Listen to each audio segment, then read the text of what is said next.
Hey Zoe, this book is called Scribble Stones by Diane Albert. This story is about one happy stone who is gray, round, and rarely alone. He lived with the others, all stacked in a pile, and waited calmly with a large friendly smile. Each stone had a purpose, but it wasn't known yet. Some would be landscaping and some a stone pet.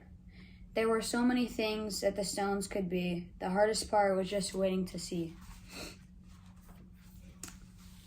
Stone knew that his purpose would brighten someone's day. He just wasn't sure how or in what kind of way. He imagined the things that he might soon become and watched all the stones get picked one by one.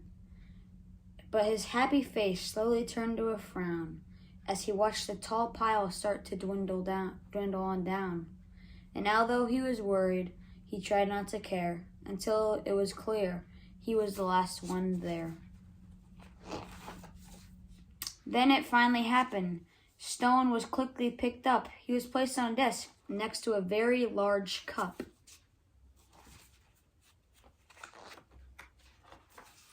As Stone looked around, he thought, "This is so great," but he soon discovered he was a dull paperweight.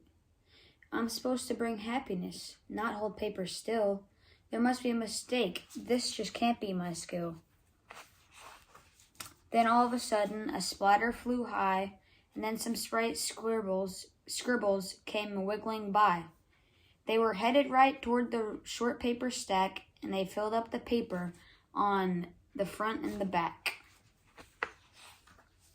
They were all making art. It was happening so fast. Stone feared that the paper would simply not last. He couldn't believe just how much the pile grew. Then he heard a small cry from the fun splatter crew. "We knew that this pile was getting too tall. There is no more paper. We have used it all." The scribbles all cried. They now saw it too.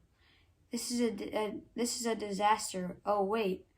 What will we do?" Stone didn't want the scribbles to cry, so he thought of something that they could all try.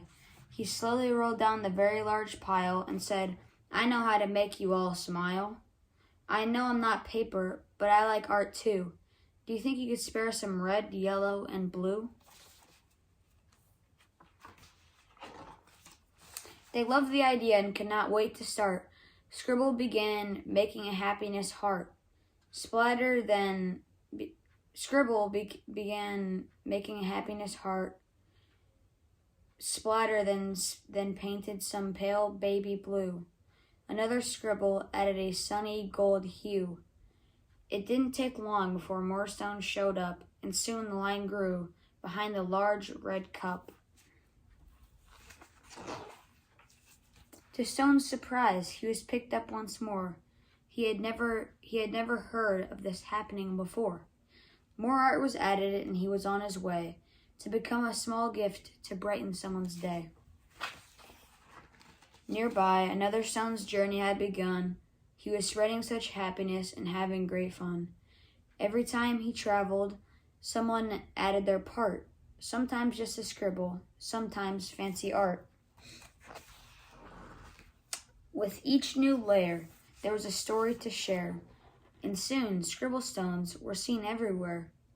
They traveled the planet. It was quite an event, bringing happiness and fun wherever they went.